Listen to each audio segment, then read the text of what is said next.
Each year, Microsoft Research hosts hundreds of influential speakers from around the world, including leading scientists, renowned experts in technology, book authors, and leading academics, and makes videos of these lectures freely available.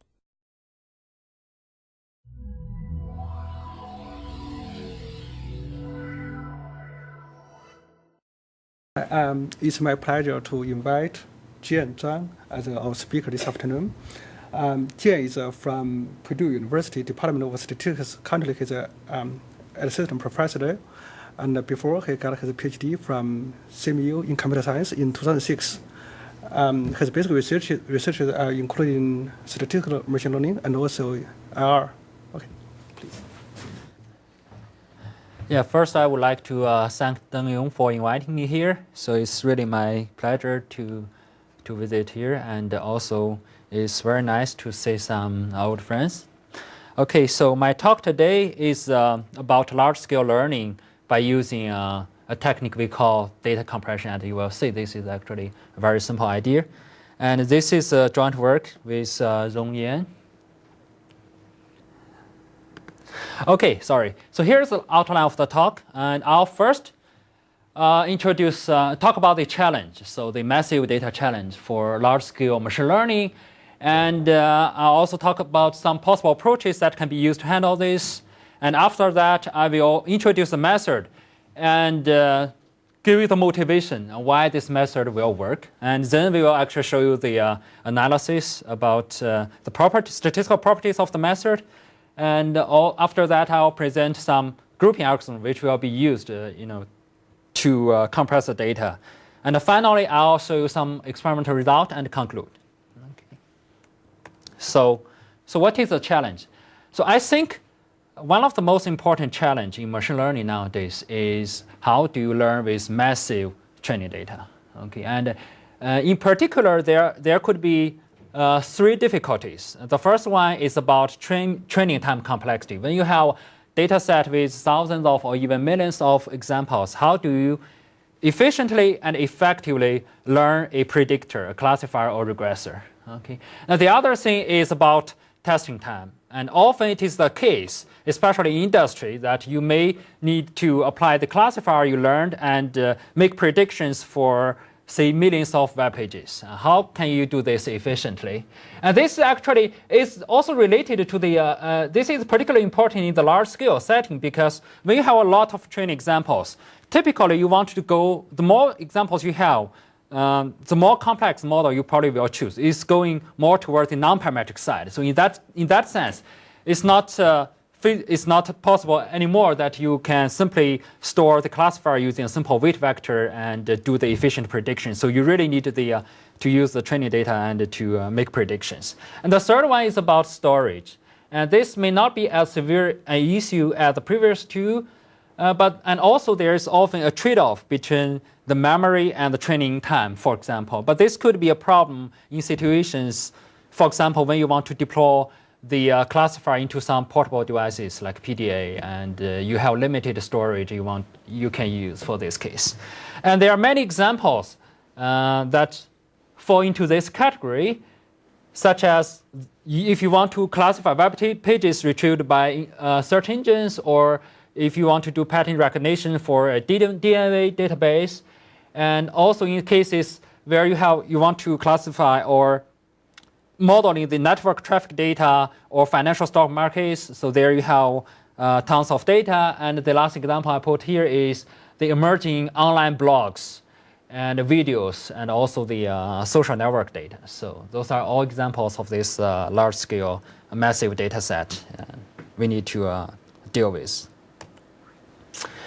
And so here I would like to briefly go through several possible approaches that can be used to handle such a situation. And actually, several of them are not originally invented for this particular problem, but the reason I list them here is because they can be used, at least as a way to handle the problem. And of course, I will mention the limitations. So the first one is quite simple. It's called random downsampling.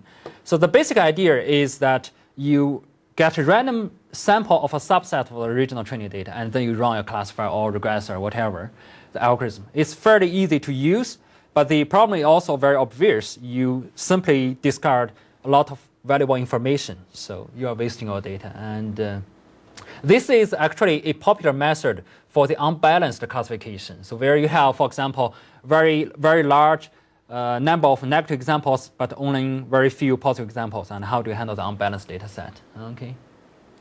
And the second one I list here is the well-known active learning methods. Essentially, the goal of active learning is that you want to sequentially seek training examples with labeling, ask for the labels for examples which can mostly improve the classifier or the predictor. Okay, and typically this is done by various criteria, such as you want to find the one with maximum uncertainty, or you want to, if you are Bayesian, you may want to find the example such that after you add the sample, and the posterior distribution will be, the variance of posterior distribution can be greatly improved. And this one is the disadvantage of using this method for this approach, of course, is it can be very expensive to find out which example is the most valuable to update your classifier. So in that sense, it's more suitable for problems where the label is expensive to obtain. But in this case, we have plenty of labeled data, so we want to make fully utilize of those things. So this may not be that appropriate here, but definitely it's a possible approach. And the next one is really not a single method. Is something I call it distributed computing. Essentially, the idea is to utilize the distributed computing environment for your learning task. Okay, so one very good example is this MapReduce on multi-core machines. Okay, MapReduce has been used to help solve large-scale information problems, for example, and this can be very efficiently done. It can really be used to handle very large-scale data sets. Now, the problem for this approach is the following, and often it's the case that it's non-trivial to try to make an algorithm in a distributed way or parallelize an algorithm, and it may not be applicable to many of the learning methods. Okay. And the last category I want to mention is something I call it sequential learning methods here, but essentially the well-known examples are online learning, or if you want to train your classifier using stochastic gradient descent method, for example. Now, so for this type of approach, basically they will update your classification rule by sequentially adding, going through the examples one by one, or could be a small batch by small batch. Okay, instead of trying to solve the single optimization problem as a whole. And this type of method is very scalable. They are very scalable. And but they can also cost a lot of time, because sometimes you need to go through multiple passes of the data, and also you need a storage of the data while you do the training. And for the prediction, if you are trying to estimate non-parametric models, then you need a relatively large storage as well. Okay, and this method I want to mention that it can also be computed in a distributed way. For example, Small and John Lanford, they had some paper recently about how to run this in a distributed computing environment. So those are the possible approaches. And the goal here, actually, we want to have a method which is scalable and in terms of both the training time, test time, as well as the storage. Okay, we want to find something that can be very scalable and efficient for very large scale, massive training set. So I want to first give some notation here. So assuming that you have some ID observations, x1 to xn, follows from a distribution pxy, which is typically fixed but not known. And for binary classification, you have these binary labels 0, 1, or +1, -1, either way you want. And for regressions, this is real. And we are giving a training set, okay, dn. And in our situation, this n is typically very large, okay. And pxy is some unknown distribution, as we mentioned. And learning algorithm is essentially a procedure which takes this training set and produces a predictor. So it's a function of the training set. And typically, you will also search when you try to find this predictor, you also search in a function class. Okay, this is often called the hypothesis space. So it can also be written as a function of the H function class and the training set. And we will be mainly focusing on the supervised learning problems, which essentially are the classification and the regression. And so in this case, in order to evaluate the classifier or your regressor, and we need to define some loss function. So here L is the loss function, and this is the function that we will be using to evaluate the the goodness of the classifier. And the risk of a classifier is defined the expected value of this loss function. The expectation is taken over Pxy. Okay, so this is the risk, and this guy itself is a random variable because it's a function of the dn, since the classifier is estimated using dn. Okay, and one thing I want to mention here is the loss function is the one we use for evaluation, and there's another loss function which is often called the surrogate loss function. That's the loss function you use for training to train the classifier. Now, in this talk, we don't differentiate those two. We simply assume that they are the same. But there are situations that they are different. For example, if you want to evaluate using 0-1 loss, and it's hard to directly minimize the empirical 0-1 loss, so you typically take a convex surrogate function. But it is well known that there are certain relationships between the excess risk of if you use two different loss functions. And also, I want to give the definition of the risk consistency. So a learning procedure, it is called risk consistent if the expected risk converge to the R star. R star typically is the minimum possible risk that you can achieve over all measurable functions. Okay, so this is the Bayes risk in classification setting. And essentially, this is saying that as more and more training data is provided, you should converge to the optimal solution. Okay, optimal in the sense that you also produce the minimum risk. Okay, so how do we learn with compressed data? Okay, now let's look at the standard learning problem. Given this training set dn, and we will be focusing on the one of the most popular frameworks, this regularized risk minimization. So essentially, you want to solve this optimization P1. This is saying that you want to minimize the empirical loss over the training data. Since you have the Y labels, you can do that, plus some regularization term. So this G of H is a roughness penalty, which will penalize very wiggy or complex functions, and lambda is just a trade-off. The parameter controls the trade-off between the goodness of fit and the model complexity. And here L is the surrogate loss function, and as we mentioned earlier, we assume it is the same as the loss we use for evaluation. So this is a learning problem. And for the large scale, for learning with massive data set, and even though this often people use convex loss functions with relatively simple hypothesis space, and this could be very challenging because n is very large. Essentially, you want to minimize this objective, but for a very large n, say thousands or millions of examples. And how can you effectively and efficiently solve this problem? Okay, so that's the challenge. And so what do we propose? Well, we propose the following simple idea. So which is, first, you want to do a partition of the data set. Okay, let's say your data set is dn. Now you want to do a partition Gn, and such that in the partition there are mn sets. Okay, the reason I have this small n subscript is because those should typically depend on n. Okay, it's a function of n. So as n change, mn should also change. But I'm going to suppress the subscript in the following. Assuming that you have this partition, and of course for a partition you need to have this, you need to be the whole set and the intersection is empty. I'm going to define the compressed example. So what is compressed example? Now, for each set in this partition, the compressed example x tilde g, y tilde g is simply a weighted average of all the, so x tilde will be the weighted average of all the x, and y tilde g will be the weighted average of all yg. Okay? So w is the weight function. It depends on which x you use and which is the set in the partition. And w, we assume it to be normalized weight, so summation is 1. If you sum over all the x for a particular set in the partition, you get 1. And this xj, yj tilde can be thought as the representer for the particular set. So for each set, you come up with 1 representer.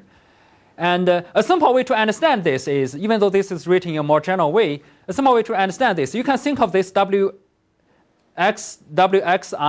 as 1 over the cardinality of aj if xi belongs to this set, because this is partition. And otherwise, you just take 0. This is the simplest way to do this, to interpret this. If you do this, then it becomes a simple average. Okay, so it's really simple. So you partition the data and you take simple average for x and for y as well. So here is how you get this compressed. We call it compressed examples. And with this compressed data, and how do you do the learning? Well, again, it is very simple. You don't even need to change the software. So you just do the following. You feed in the compressed data, and you treat xj tilde, yj tilde as your data. Okay? And then you feed this model. It's the same algorithm as you learned before. And this nj is simply the number of examples in the set aj. Okay? And if you think of they are all the same size, then this will be gone. This will be cancelled with this. Instead of 1 over n, you have 1 over m. M is the number of sets in the partition. Okay? But when you have different numbers, you want to weight them because you have different value information in each set. So you want to properly weight that to make it more efficient in the sense of estimation. So this problem, we call it P2. So this is essentially how we solve the learning problem using the compressed example. Now the question essentially is, okay, now if we do the compression in this way, obviously this is much more efficient to solve than the original one because typically m will be much smaller than n. And the natural question to ask is, first, does this one work? Okay, if you simply average, does this one work? And the second one is, how does it compare to the simple approach, which is the random downsampling? So what if I just randomly sample m and then fit into the learning method and run it? And the other related questions are, how do you choose a partition and how do you choose a weight function? Okay, so those are all the questions that we want to address. Okay. So any question? Yes? When you said that this is obviously more efficient because there's less data, yes. I think the fair thing would be to sum the time it takes to minimize this plus the time it takes to find the partition. So you have to tell us a way to find the partition which is significantly faster than minimizing it on the Exactly, yeah, exactly. That's a very good point. Yeah, in fact, that's indeed the case. Yeah, you are right. Yeah, so you need to consider both the way how you find the partition and compress it and how do you learn this. Yeah, I agree with you. So here is a simple motivation. Okay, I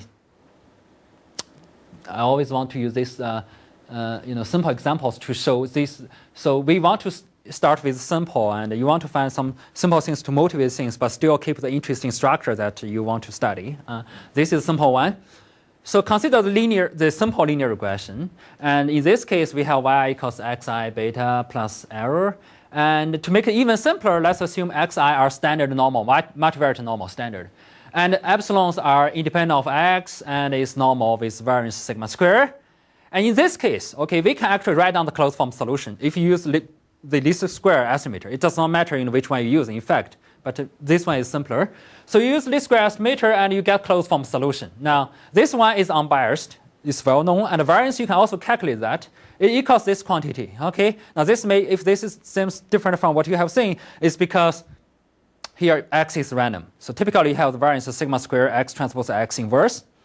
If you take another expectation over x, because x is random, this is how you get. So this is the variance of the estimator. It gives you essentially a measurement about how confident you are about this unbiased estimator. This is what you get for this simple linear regression problem. Now let's have a look at what you will get if you use this compressed example. P is the dimension of the x. Yeah. How many features? So now let's consider the following. Suppose that we randomly construct the compressed samples. So by randomly, what I really mean is, now you get samples from standard normal, and for every k samples, okay, k is n divided by m. For every k samples, you average them. And this is how you get the x tilde, y tilde. You take an average, And it is easy to say that because we started with a very simple example. So in this case, the x tilde and the y tilde, they still satisfy this simple linear equation.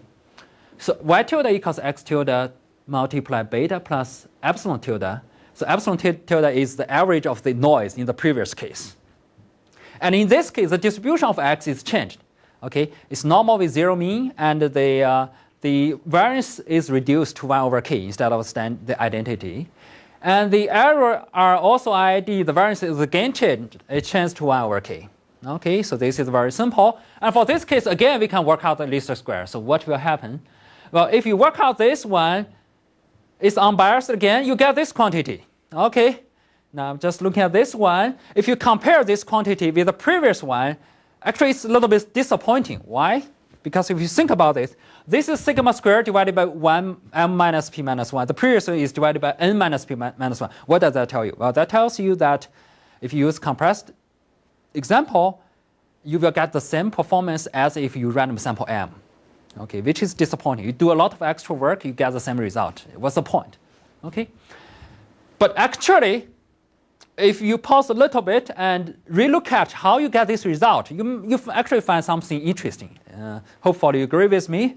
So which is the following. If you calculate this variance, you get the product of those two. And the variance of the error is reduced to 1 over k epsilon squared instead of epsilon squared, which is good. And this is fairly intuitive. If you average noise, you get better. Okay? You get smaller variance noise. But on the other hand, even though you improved the y through the compression of the y, the compression of x also changed the distribution. Now, the variance of x is also reduced, and it turns out that that has a bad effect about the estimator. And this is also not hard to understand. If you do regression, think about that. If you have x spreading out, it's very stable. If you push them together, it gets very, very unstable. You get bad result. Okay? Now, it happens that those two cancel each other, and you back to the original random sample. Yes? This is something basic here. So imagine you have a classification problem. Yes. With labels of plus or minus 1. Yes. And they're equally balanced. Yes. And you take some nice blocks of the data. And your labels are going to average up to 0, close to 0 most of the time. Yes. So what are you learning? I mean, how does that help? That's a very good point. I'll talk about, actually, this is a very good question. I will talk about it. In fact, it turns out that for classification, we don't do compression this way. Yeah. But that's a very good question, yeah. But for regression, yes, we do this way. Okay, so now if you look at this, you see that these two canceled, and you actually didn't gain anything. This is pointless to do. But once you realize that it's because of those two effects, now the natural question to ask is, can we keep the good thing and get rid of the bad thing? Okay, we want to keep this because this makes our data better. You have more signal in your y because you take the average, but you make the x worse because it's not as spreading out as it was before. Can you do something better? Now, if you think about that, the answer is yes, you can do this. How do you achieve this? Well, here's the idea. When you average the data, instead of taking random samples, you only look at local neighborhoods. Okay. When you look at local neighborhoods, you take an average of y, you still get this bad part, the good part of reducing the variance of y. Now, because you only take a local neighborhood of x and do the average, what will the data look like after you take the average of each local neighborhood? They will spread almost the same as what they were before. And that, if you have the same kind of spread, that means the variance is almost kept the same as before. So essentially, what I'm saying is, if you take a local neighborhood, you almost keep the variance, almost, and you reduce this guy, and this whole thing gets improved. Okay, so that's essentially very intuitive. I hope that's an intuitive example to show that why this will work. Yeah. Just make sure I understand. So here, this is a least squares thing again. Yes. It's a least squares over the bar, or the tilde variables, the y tilde and the x tilde. Yes. So what you've done is you've taken the actual labels and averaged them, and you're predicting the average labels. Yes. Yes. You're right. So how does this? I mean, in test phase, you're going to want to predict the actual. Sure. Yes. Exactly. Yeah. But we are. Yeah. So next, I'm going to show actually this one works in the sense that you do the real risk minimization, and you can also get quantities about estimation measures. Yeah. So now here comes the analysis, essentially for the more general framework. The previous one is a very intuitive example, but as mentioned by Chris, there's all kinds of problems like how do you do for classification, why do you predict the average, And what if I use different loss functions and so on and so forth? What if I don't use the linear model but use the reproduction kernel Hilbert space? Okay, so here comes the setting. And for simplicity, we are going to assume that when you take the average, each group is the same size. It really doesn't matter if you make it more general. It's very simple. This just make notation simplified.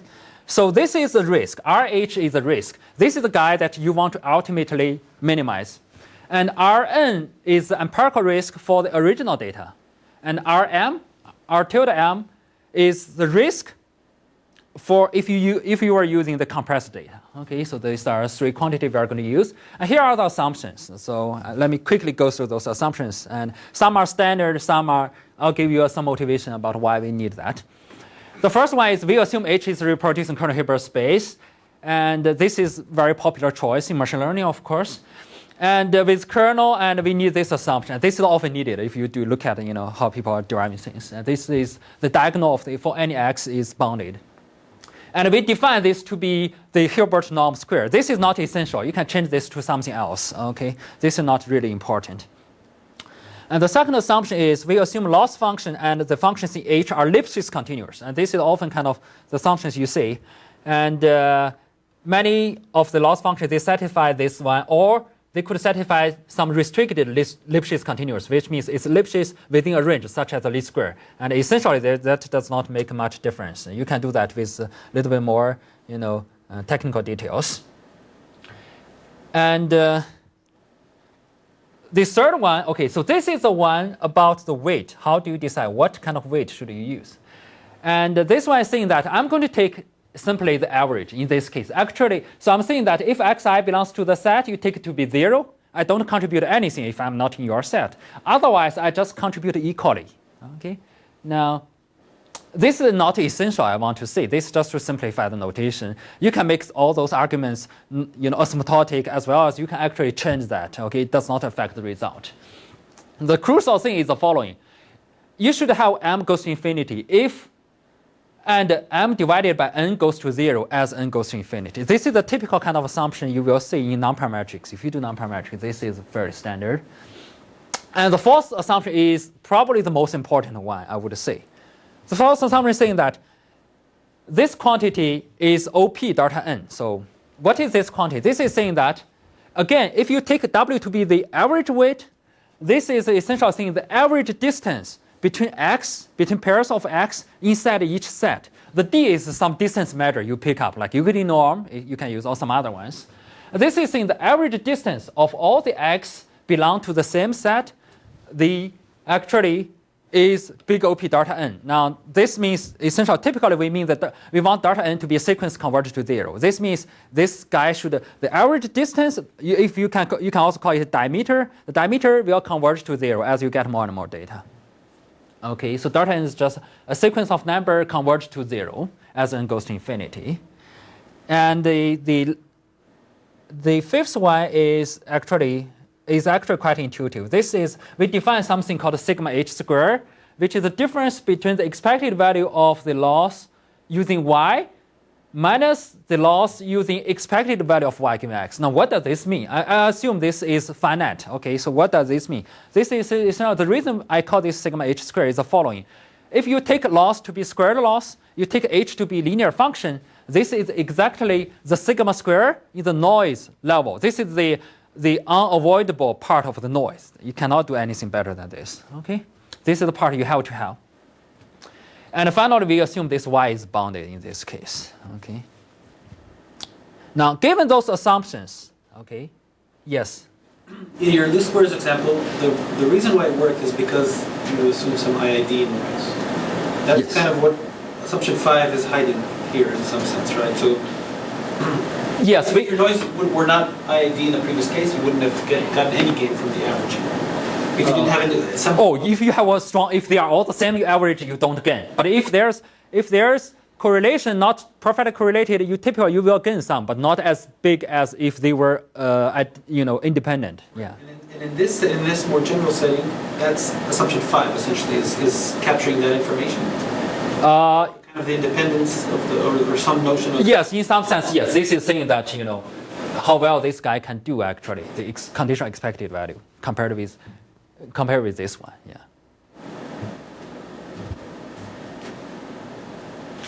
Okay, so the first result is about the two problems, P1 and P2. Remember that we have problem P1, which is the original thing you would like to do if you were able to do the computation.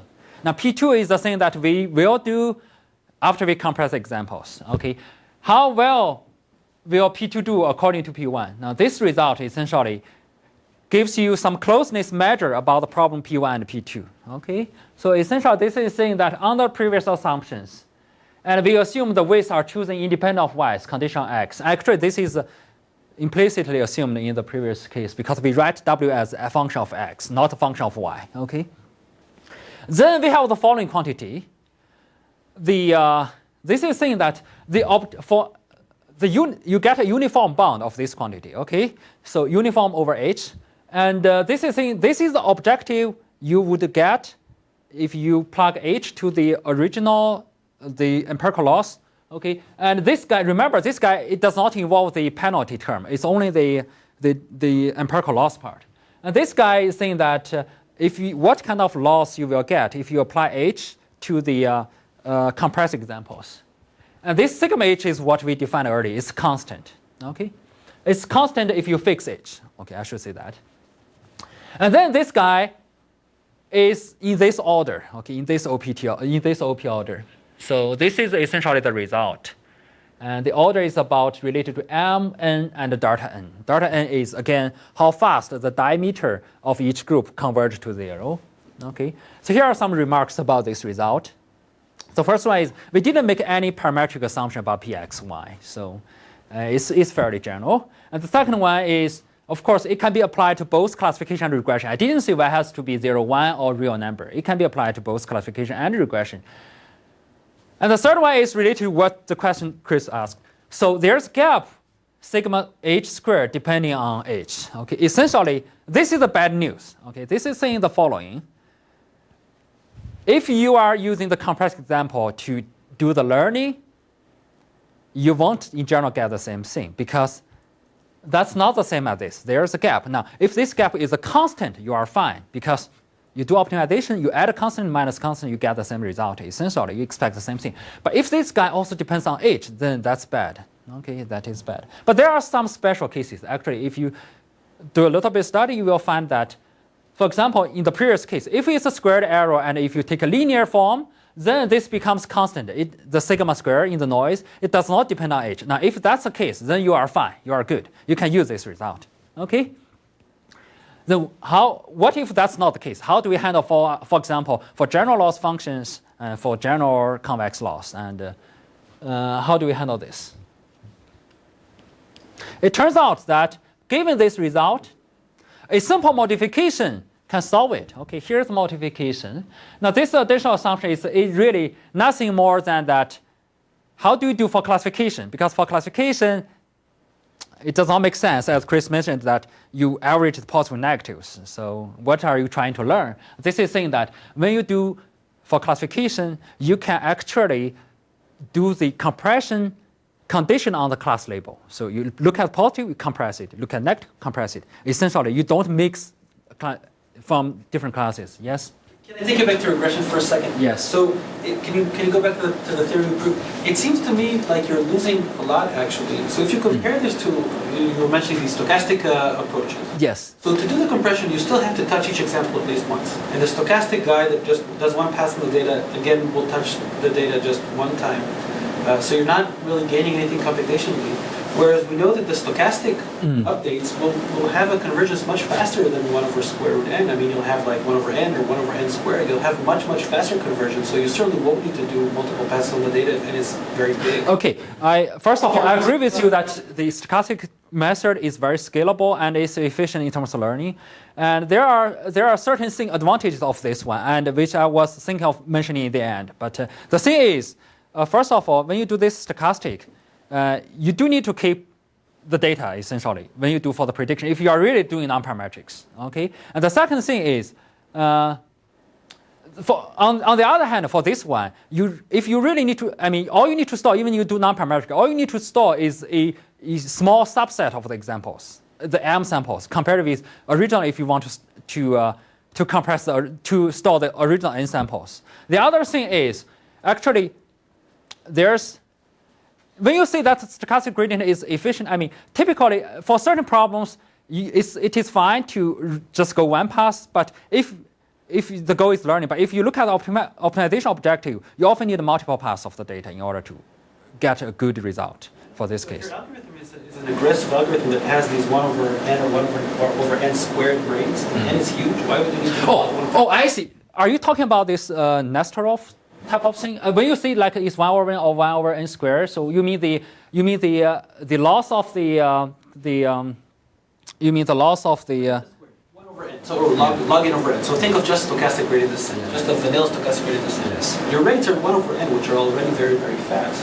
I mean, if n is a million, so with 1 over n, you're very, very quickly converging to the right. So when you say 1 over n, you mean really the objective converts to optimal objective in the rate of 1 over n, right? Yes, Yeah. which is what you have here, right? You have Rn and Rn. Yeah. So, well, here is so you are saying that you plug in the solution and to the R you get essentially that result, right?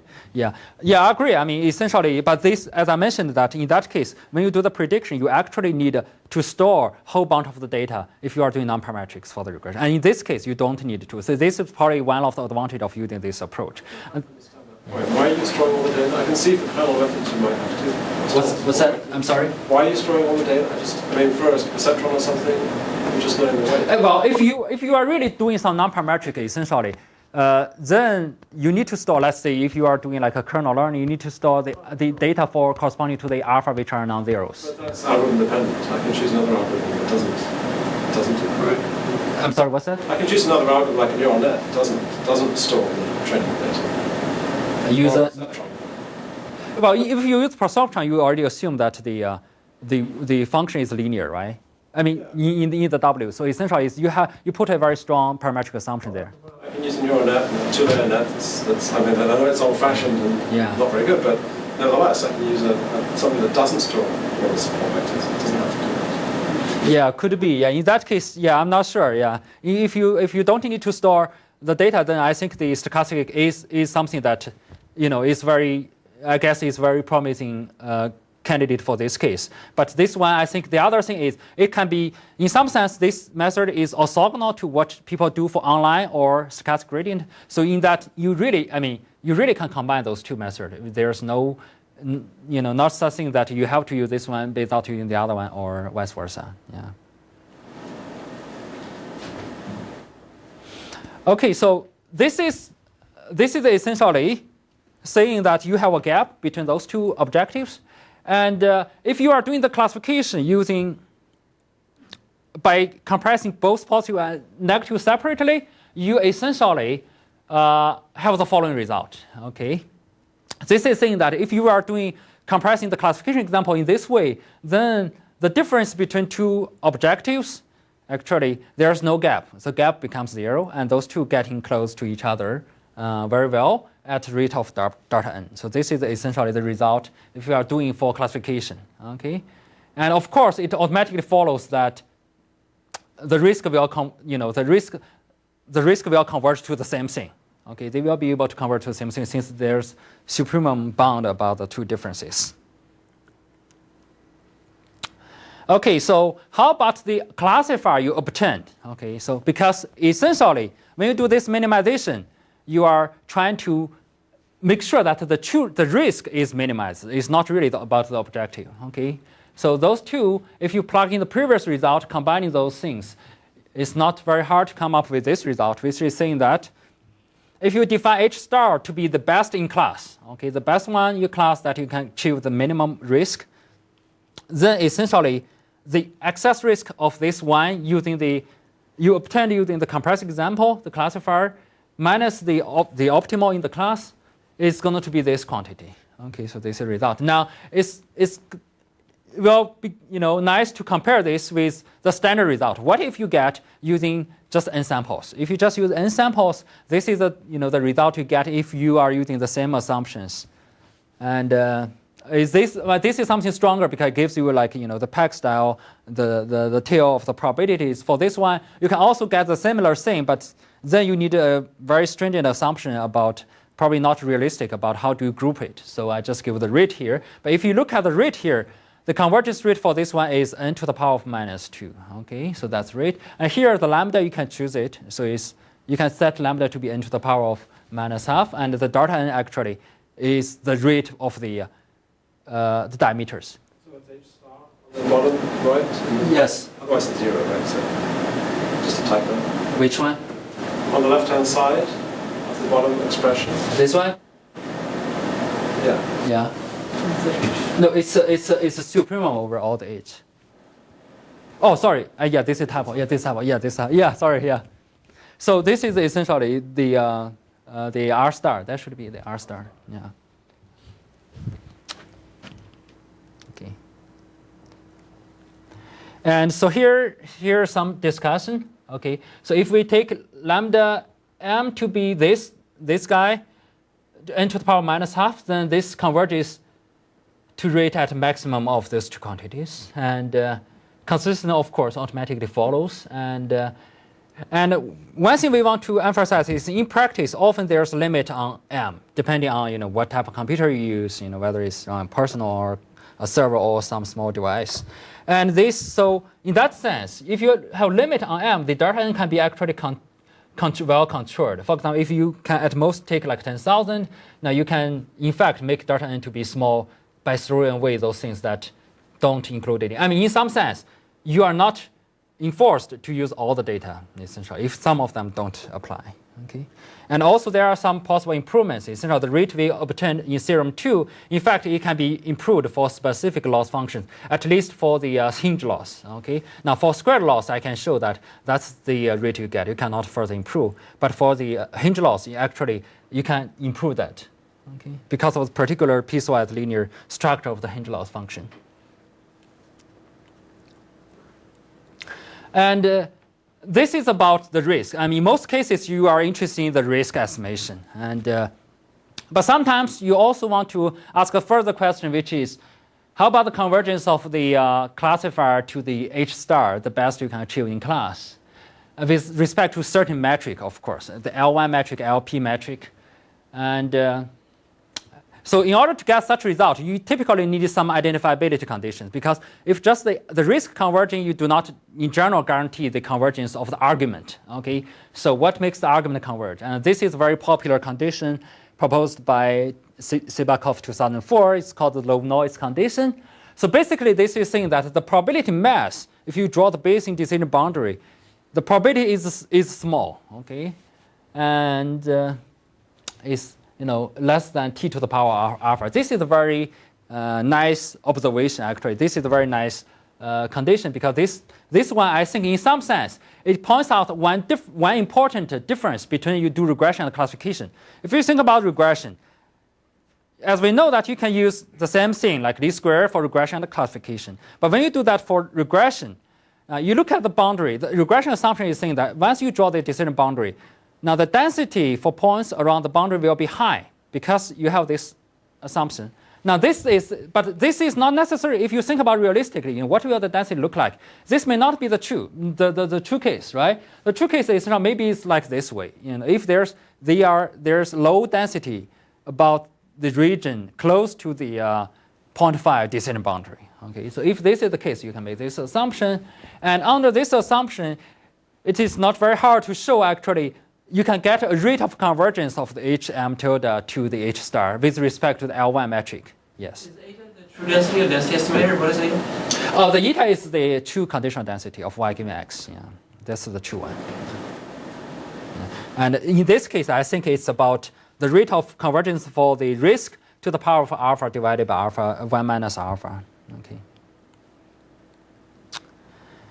And how do we? The next question we want to answer is, how do we obtain those groups? Okay, and can you find a very efficient algorithm to obtain those things? Because if this takes a whole lot of time, then it may not worth it. Just in terms of if the argument is about computation, so can you efficiently obtain the local groups? Okay, here is a simple algorithm we use actually, and this turns out to be essentially a one-step k-means. And I'll talk about the difference between the algorithm we use for grouping and for clustering in next slide. Okay. So the basic idea is that you randomly select a set among the examples, okay, from the examples. If you have 10 million, you randomly select 10,000. And those will be your sets. And then you just calculate the pairwise distance between the set and example, and you put the example to the closest set, okay? And then you take the average. So this is the essential, using the weight function you specified. This is how you do it. I mean, it's essentially just you do a one-step k-means, okay? It's very simple. And if you are using that method, okay, and you, with some other conditions, you can show that if you are doing that, then indeed, the average diameter of each group indeed it converges to 0, okay, in the probabilistic sense. So if the support is bounded support in the RP, then the rate actually, this is average distance, it indeed is big O PM to the power of minus P 1 over P. So it did get worse when you have higher dimensions, but it will converge to 0 in this case. Okay? And as I mentioned in the early case, in practice, this always improves over the random downsampling. The reason is you do not necessarily need to classify to put everything into each group. You can stop if you feel that if you have limit on M, you can stop whenever you feel that the distance is large. Okay. Now, the previous algorithm is very simple one. The time complexity, if you look at that, is simply m multiply n. So which means if n is large and if m is not small, then it still take a lot of time to do the computation, to do this distance calculation.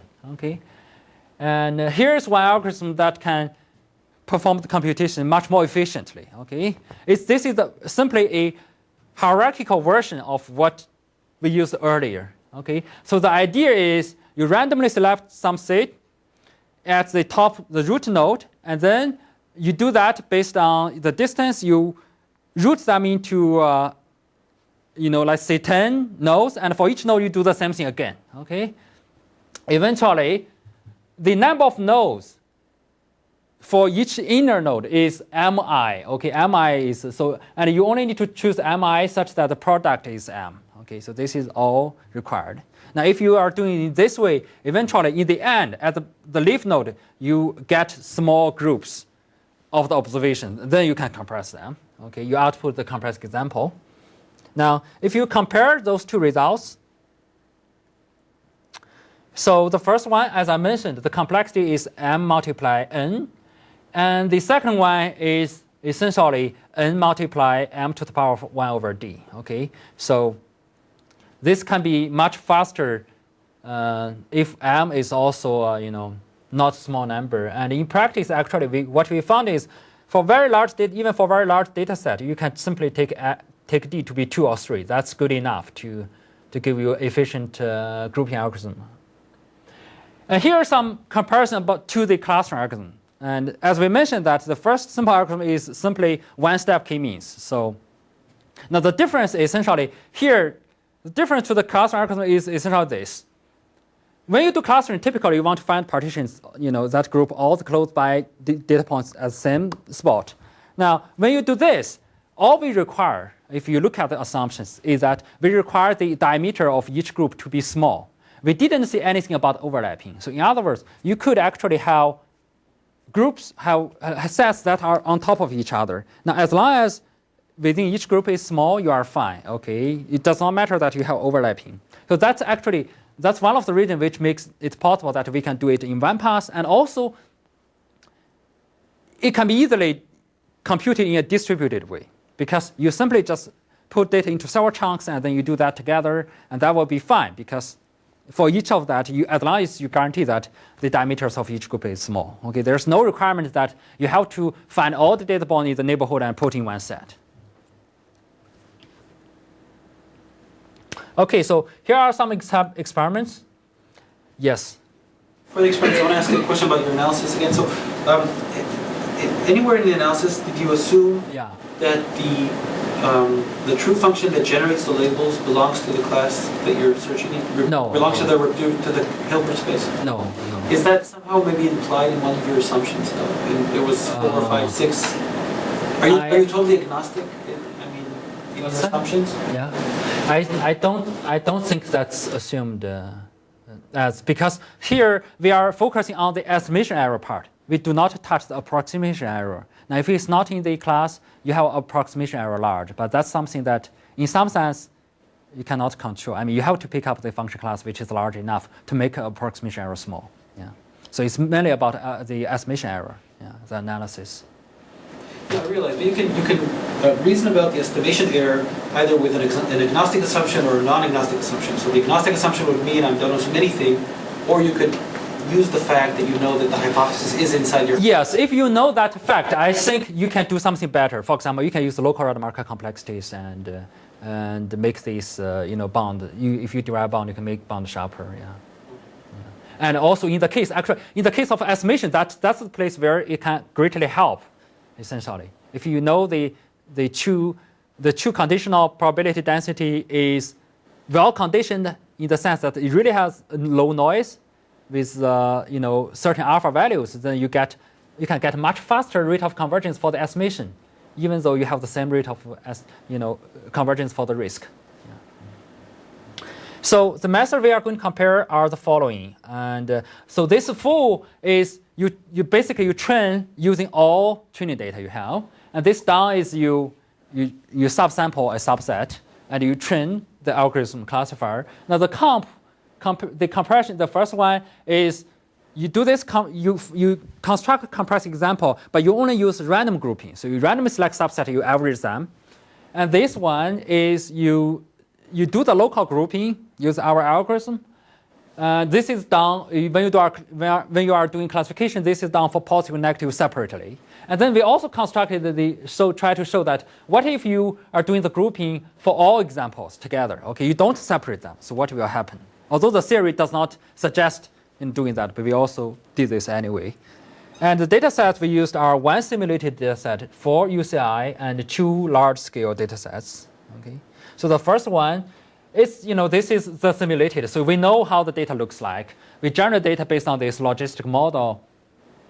And we simulate x, y, x, and y, giving the two parameter beta. Here we know. And in this case, you can calculate the base error, which is 0.246. And we are trying to compare this solution of, the performance of 4 algorithms using different n and m setting. Okay, so n will be the full set, m will be how much you compress to, or how much you want to sample from in the case of downsampling. Okay, so we try to keep m a small number in this case, and you will see that the base error is 0.246, and this one actually, the full of course is the best performing one. If you were able to do the calculation, you should use all the data set. And this one actually gets pretty well, if you use the local grouping, it gets pretty well when you compare with this one and also compare with the base error actually. Now, even if you have just m equals 20, as long as you are doing a lot of compression, you are doing very good, in fact, in this case. Now, the downsampling, of course, is not performing great because you are losing a lot of information. And this one, if you don't care about y labels, you don't do, even though this case seems also converges, but it does not do as well as the one if you separate the y labels. Okay. So this is a very simple toy example I want to show. So indeed, it performs quite well. And we also try this on 4 UCI datasets. So here are some statistics.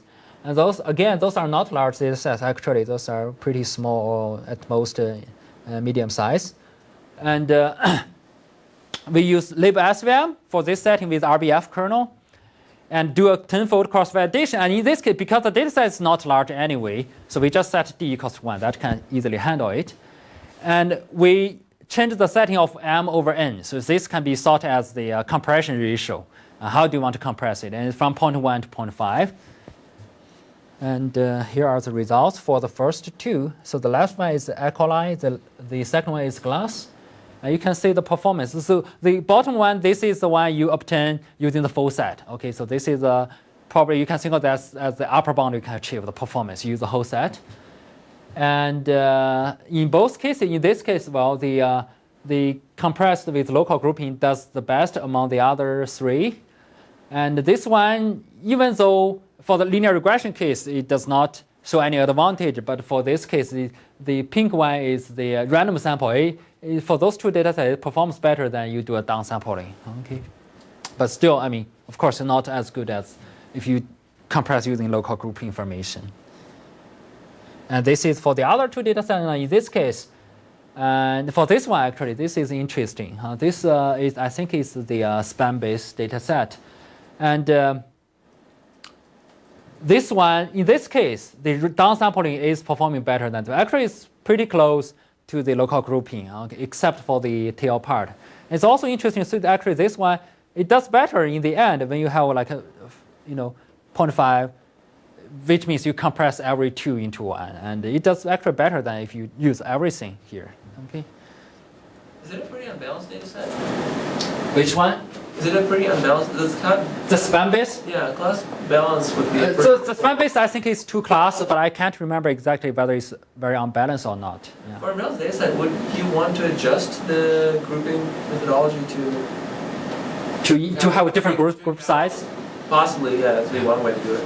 Yeah, well, I think it's possible in practice at least. Yeah, we didn't. I think we tried, but we tried the same. Yeah, for both positive and negative. Compressing the rare class is much more costly than compressing the frequent class. Yes, yeah, I agree. Yeah, I agree. And this is the result. If we this is the result applied to two, I would say, large data set. So the first one is the image data set. It has about 75,000 images, and from some broadcast, captured from some broadcast. And the task actually is trying to find the binary label, whether there are person appeared in the images. Okay, so this is, and the second one is the alpha data set. This has 500,000 training examples. This is the one actually we took from the machine learning large computation challenge. So this is one of the data sets they used for the challenge. And here we use what is suggested from the large-scale challenge. We essentially report, instead of classification rate, we report the area over the precision recall curve. So this Y will be the area over the precision recall curve.